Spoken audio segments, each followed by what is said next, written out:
Welcome to Community Crypto on CoinDesk TV. I'm your host, Isaiah Jackson, and this week we are discussing the impact of Bitcoin and cryptocurrency in the African diaspora.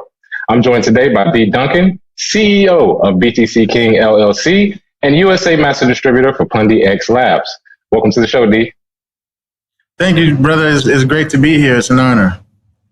Absolutely. An honor to have you on the show, definitely. And me and you have talked a lot before. And just let the people know a little bit about your background in the crypto space and how you first got involved.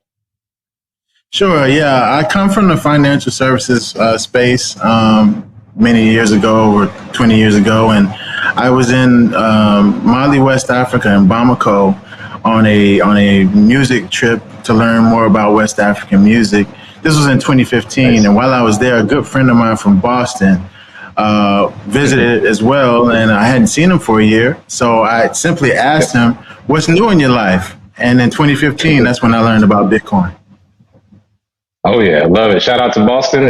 Very big Bitcoin community there. So not surprised there. But but yeah, so we actually talked right before the show, and you said you're currently in Ghana as we speak. So, what's the crypto scene like on the ground in Ghana right now? Great question. Yes, I'm here in Accra, Ghana. I've been here since January, and we're working on several initiatives. But the number one initiative that we're working on is getting the legislative or crypto framework for innovative fintech companies to be able to have a safe harbor solution to apply for the sandbox that the Bank of Ghana announced earlier this year. And that is through MTech with Camille Cadet. And I wanted to thank her publicly for that. And I've seen it personally, the work that they're doing. And it's real, and it's definitely progressive to bring the application process from a 2-year process down to 2 weeks. That's what the technology of MTech is going to be able to do here on ground. There are many fintech companies waiting to onboard through the Sandbox program so that they can get regulatory licenses here in Ghana to function as a business. And I think this is the foundational groundwork that will lead and segue into more crypto adoption here in Ghana and ultimately throughout the region. Because as we know, Ghana is the epicenter of West Africa when it comes to commerce. And so as Ghana goes, so the rest of the continent follows. So it's a very exciting time to be here and work on these initiatives. Absolutely. And I also want to shout out Camille Cadet, a good friend of mine as well. I know she's been doing work with you for a while. And you mentioned some of the innovative small businesses in fintech, and I'm guessing Pundi X is one of those businesses that you're referring to, being the master distributor. So just give us a little bit of background. How did you get involved with Pundi X, and what exactly are the services that they bring to the continent of Africa? Sure. I found out about Pundi X late 2017, going into 2018. And what Pundi X is a blockchain point of sales ecosystem. They're a fintech company out of Singapore, rated by KPMG as one of the fastest growing fintech companies in the world.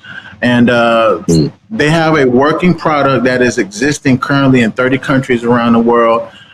We have a blockchain point of sale solution that allows merchants and even governments to deploy cryptocurrency, Bitcoin, safely to its community and also accept payments via the same system. We have a different version now. This is the version that we have been working on. This device here is an all-in-one solution. It does traditional payments in the form of Visa, MasterCard, American Express, Discover, Google Pay, Apple Pay, Samsung Pay, and we want to thank our partner WorldPay by Fist Global that handles those transactions, and also 21 different cryptocurrencies all in one device. This is the first time that this has actually happened in the world. And so we're looking to deploy these devices legally here in the West African market at the proper time. Absolutely. And because you have a point of sale system and people have, basically discussed should they spend cryptocurrencies because of, some of the volatility in price? Is that a concern that you've seen in the African countries that you visited? Or is that a non-starter? Is it, more of a thing where it's, hey, the volatility is less than here, so Right. Let us know, exactly how do you think about it in that realm? Well, the system is designed in a way to protect the merchant. So as these cryptocurrency transactions are coming in, the payments are converted to a stable coin. You also, as a customer, have the ability to spend stable coin in the form of USDT or MakerDAO's DAI instead of selling your Bitcoin or spending your Bitcoin at the retail space. Absolutely. So in times of volatility, you can use a more stable currency as you wish, or you can use cryptocurrency. You made a large profit. Hey, I want to spend because maybe you get a discount, right? So good. That's good to hear. Right. And you all actually made news in 2018 because of the point of sale system in Nigeria, which is known as top 3 in transactions. What has it been like in Nigeria with that point of sale system and Pundi X? Well, we started out there, and as we all know, in West Africa, the central bank in Nigeria kind of put the kibosh on crypto and banks. And so because of Pundi X's regulatory stance being in Singapore, they're super compliant. So they have to shut down or pause transactions until the Central Bank of Nigeria gives permission again. Oh, yeah. And that's sort of what I wanted to ask next. Do you have any concerns about the regulatory environment in certain countries, or do you think they're sort of taking the China route and they're just banning it until they can understand it and then bring it back later? What do you think? I feel as though Bitcoin is a real threat to the Nigerian market in the form of Naira, right? I see it firsthand here. People prefer to use Bitcoin instead of the Nigerian Naira, and the less usage that you use of a currency, Zay, that's a real problem for a central bank. And so they're trying to figure out, okay, we understand crypto. We've been to plenty of meetups. We met with some of the brightest minds in Nigeria that are in the tech blockchain space. We just need to figure out how we take care of home as a regulator. And I think that's really the response that the central bank is pushing right now. What is the answer? The answer is fix the underlying problem with the Naira. It's not Bitcoin's fault. It's the problem with the Naira. Oh, yeah. Yeah, as we know, Bitcoin it didn't cause the problems, but it's here to solve it. And, like you said, you have to fix the Naira. Absolutely. And, I'm glad that you stated that, because some people don't know, the dollar was $1 was $1 at one point. And I believe at one point, and I believe the exchange now is 400 Naira to $1, something around 510 as of today. 510. See, and I was trying to give it benefit of the doubt. So it's one of those things. And I think that's great that you say that, because I think in America, we get spoiled with a quote unquote stable currency. We don't understand in other countries that this is needed far beyond some investment that you can make money off of, or, some moon coin that goes somewhere. We actually have a use case. So yeah, I'm definitely glad you brought that up. So looking forward to the future, let's say the year 2040, about 20 years from now, where do you see the future of cryptocurrency in the African diaspora? I believe that cryptocurrency will be widely used. The central bankers by that time should have regulatory framework widely accepted throughout the major parts of the continent. And I wouldn't be surprised to see central bank digital currencies being used on the continent to basically progress forward. There is a huge push, I have to mention, that the African Union project, to where if all 52 countries are looking to unify their initiatives in the form of trade between all 52 nations here in Africa. And I believe that cryptocurrency will play a huge role in the remittance space when you're talking about cross-border payments to different countries to pay for goods and services of big proportions. So, and then you also have the retail usage of going into your mom and pop stores, your movie theaters, your hotels. I really believe that cryptocurrency can take the role of regular payments here in the continent of Africa. Oh, yeah. And I definitely see that future as well. I believe that the use cases are just getting started. And, just to end off here, if you had to give the top 5 countries for people to visit as far as active in the Bitcoin and cryptocurrency space. Let us know your top 5 so that our viewers can hopefully visit at some point and build that Bitcoin community in those countries as well. Sure. I would say obviously Nigeria, Ghana, South Africa, Kenya. Kenya. Yes, Kenya. Kenya is interesting because Senegal as well. Nice. Yeah, and I would say Kenya is interesting. I'm glad you brought that up because when I say Kenya to a lot of people in America, they're like, Kenya, really? And I'm like, you don't understand. Kenya is with M-Pesa has moved forward a lot faster than you think, and a lot of the developers are going to eat your lunch because you don't see them coming.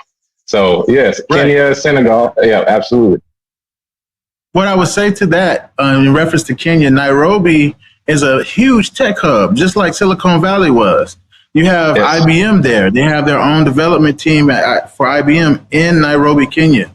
So, Kenya definitely has some amazing devs there and very smart, sharp people that would love technology. So, yeah, definitely Kenya. Keep your eyes out for them. Absolutely. And I appreciate you for coming on Community Crypto today, Brother Dee Duncan. Thank you again. He is the CEO of BTCKing LLC and the master distributor in the USA for Pundi X Labs. Thank you again, brother. Thank you, sir. Appreciate it.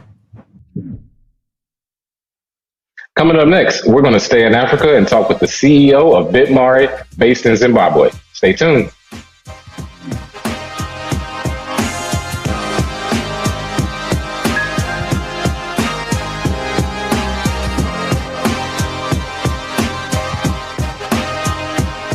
CoinDesk Indexes, the market standard for crypto assets since 2014. Our trusted data powers billions in publicly traded funds. CoinDesk Indexes are the standard used by institutions, and they're the key for investors looking to understand and access crypto markets. CoinDesk Bitcoin Price Index, XBX, has been instrumental to Grayscale, enabling investors around the world to access Bitcoin through a regulated, familiar product. CoinDesk Indexes enabled the early adopters to build crypto investment vehicles, and they're already trusted by a new generation of global investors. Welcome back to Community Crypto on CoinDesk TV. This week, we are discussing the impact of Bitcoin and cryptocurrency in the African diaspora. I'm joined now by Sinclair Skinner, co-founder of the I Love Black People app and representing Zimbabwe. Welcome to the show, Sinclair. Oh, thank you so much, Isaiah. Appreciate coming back, and I just love having this opportunity to share with you. Absolutely. And you're our first repeat guest, so congrats on that, on the Community Crypto. So definitely glad to see you back. All right, Brian. Let me go ahead. Present. Oh, yeah. So, and like I stated before, we're talking about, Africa and how cryptocurrency and Bitcoin can affect different countries. And your home country of Zimbabwe, I just wanted to ask, what is the crypto scene like in Zimbabwe? What have you seen on the ground floor? Well, you know what? We started. So my co-founder's originally from Zimbabwe, and I actually was born in Montana. So, that can get weird too. But, we're all from Africa, unless you're an indigenous American. I'm not going into that one. But I think the biggest thing we say, we started off with BillMari. So even though, of course, I appreciate the introduction, I Love Black People, we start off BillMari, and BillMari was founded in order to solve a problem of sending money to Africa, which was being exploited because of the incredible fees that are charged. And this is not because of technology, just because of a predatory business model, a neocolonialism breed. So we saw those, 15%, 12% fees could be changed by actually using a blockchain, using Bitcoin. In those days, and this is like 2015, we still had a lot of conversation talking about the tech and less about the value of the token. Not saying that the token value never was a part of the conversation. It was, but literally the fact that we could use it to actually do transactions cross borders faster and cheaper, we saw that as a way to make the money. We thought the money, we could actually beat Western Union with less infrastructure, faster and cheaper and more secure.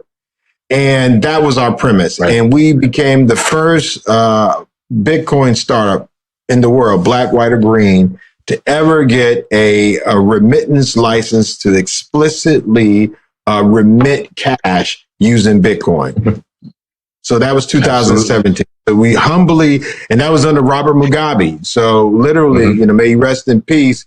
His people saw the need to actually make this change. And a lot of people make the joke about hyperinflation in Zimbabwe, and it happened in 2008, which corresponds to another great economic calamity, which was in the United States and the rest of the world. But unlike the United States, that's allowed to print, more dollars than anybody can allow, a small economy like Zimbabwe didn't have the same luxury. And so when they created more fiat, which is fictional money, it actually caused hyperinflation in the United States because of nuclear bombs and economic espionage and all the things these banksters do, as our good friend, mentor, and guide Max Kaiser likes to say. These banksters were able to, in spite of making more money than God will allow, to maintain the economy. What it did in Zimbabwe was actually destabilize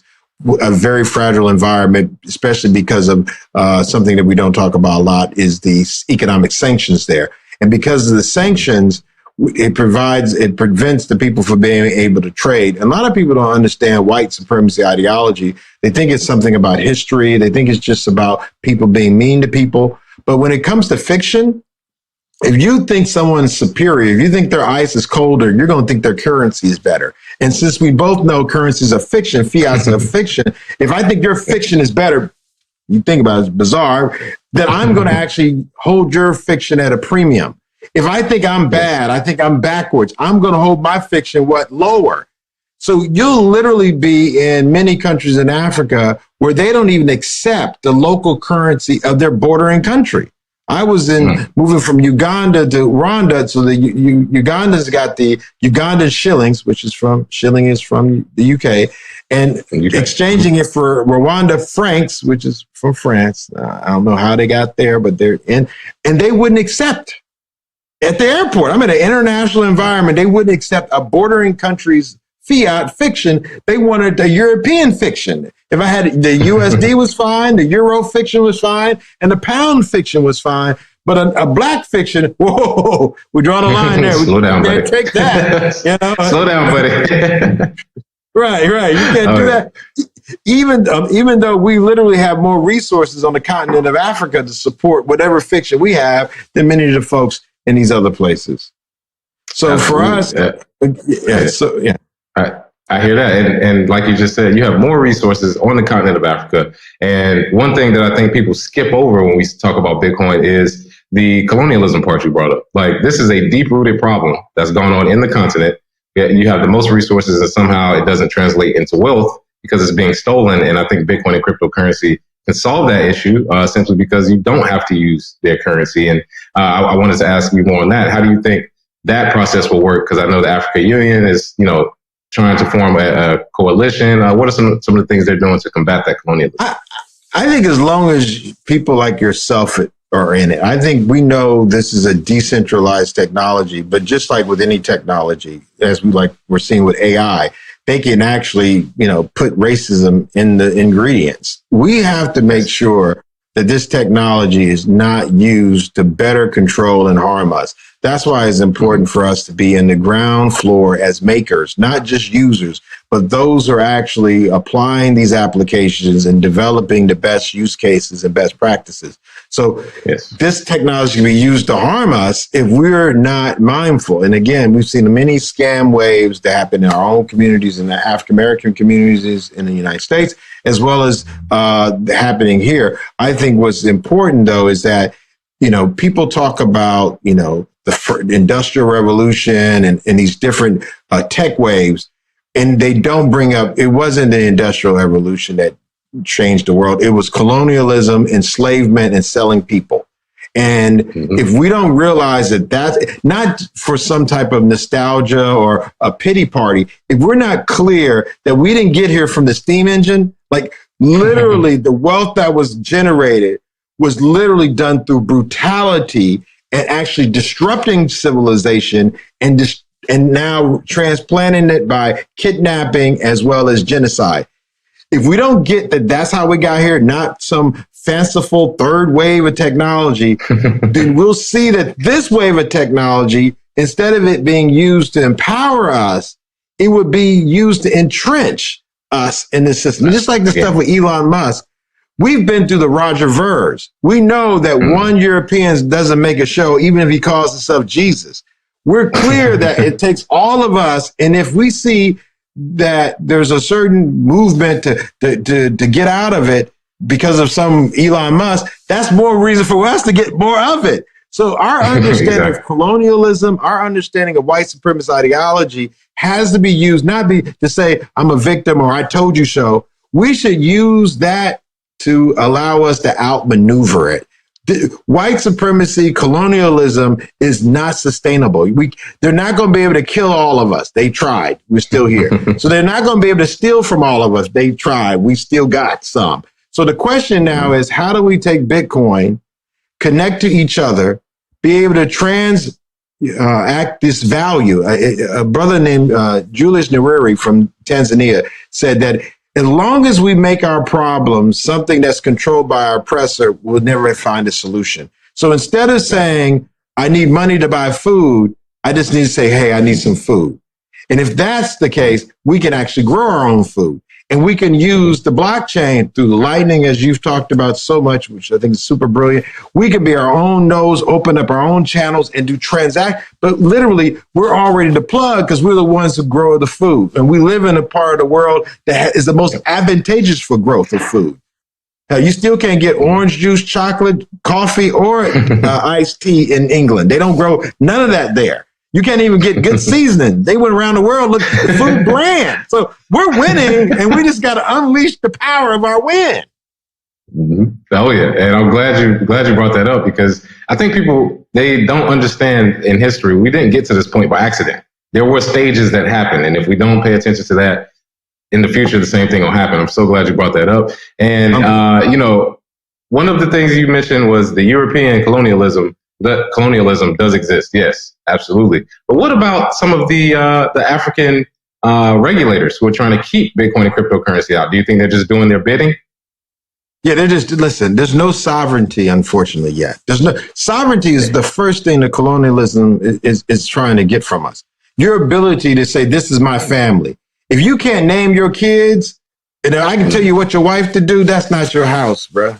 So what's happening in this, the Bitcoin allows us to get away from this, but the legacy of this current system is that like we just discussed, the value of these currencies in these African countries, they're even called European names, the shillings, the francs. This system is being controlled by the dictators in Africa or live in Europe.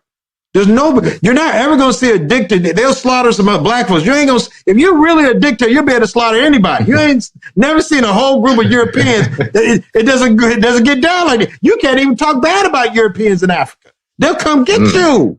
So my point is, if you see something in Nigeria, if you see something in any of these jurisdictions, they're literally doing the bidding of the greater community that's controlled by the UK in the United States. When I hear people talking about what can I do for Africa, I had a European tourist say, what can I do? When I get to Africa, I want to show how much. I said, look, tell your government to get his foot off the neck of our people. I mean, we try to make it seem like it's an individual doing. No, these are systems. And literally as Americans, as African Americans, we talk about Black Lives Matter, but we don't realize that the U.S. foreign policy that uses our tax dollars has sanctions against Zimbabwe.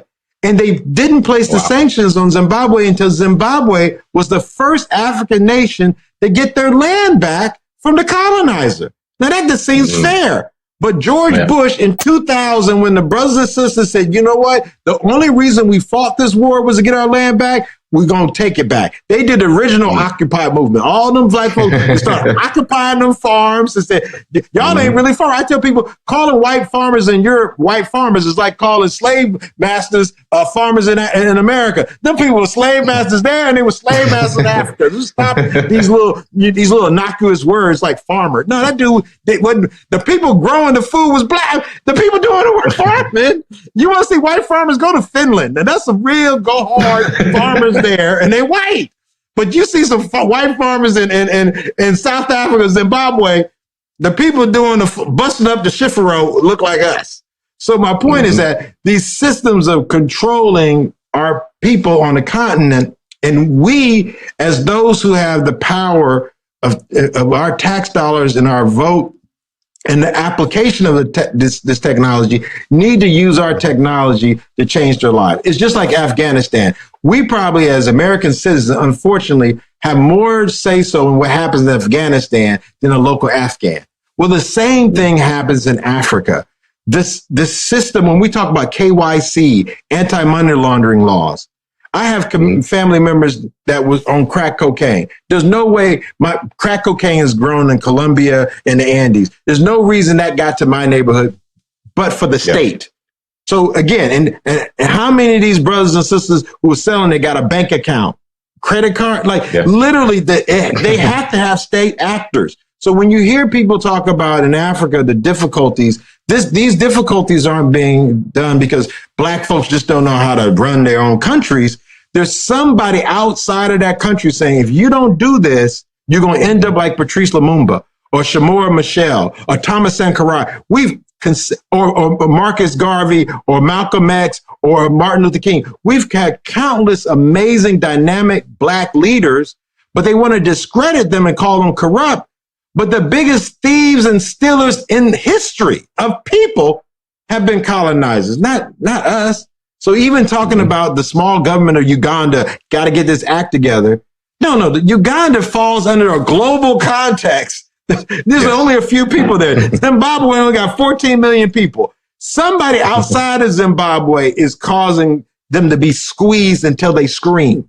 Let me ask you one more thing, Sinclair. So if it's the year 2040, let's say 20 years from now, I want to hear what your prediction is of how Bitcoin and cryptocurrency will progress in the African diaspora.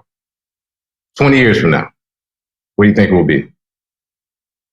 I think 20 years from now, we're literally going to see our people with the proper contribution to the world. I think in 20 years, by the year 2040, when your baby is an adult and off to college or off to do amazing things, we would have created a world where we have the sovereignty we were looking for.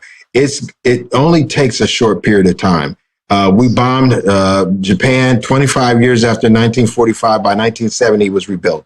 If you look at Vietnam, after we left 1975, 25 years later, by 1990, Ho Chi Minh City was amazing. I see blockchain, Bitcoin technology being that impactful on the continent, as well as the dying of an old regime of colonialism. It may even take less than 20 years.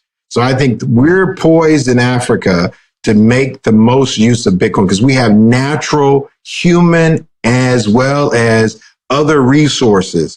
We don't have to be rent seekers in Africa because we actually add, as creativity wise, as well as actually the best pineapples, the best coconut. Like we literally are the plug.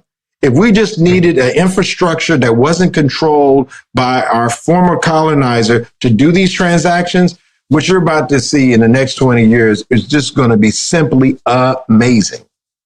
Oh, yeah. And I can't wait. I'll definitely be on the ground.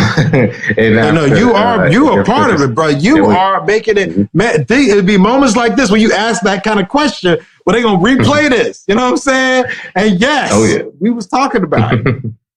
Absolutely. Well, yeah, like I said before, I agree with, we've already talked a lot of times before, and I think it'll take less than 20 years because the speed of technology. But again, like I said, sorry we have to end this interview, but thank you again, Sinclair, for coming on the show. Sinclair Skinner, CEO of the I Love Black People app. Thank you again, brother. Right. All right. And that's it for this episode of Community Crypto. Every week, we're building a global community with local crypto groups. So be sure to tune in every Thursday at 5 p.m. Eastern on CoinDesk TV. See you then.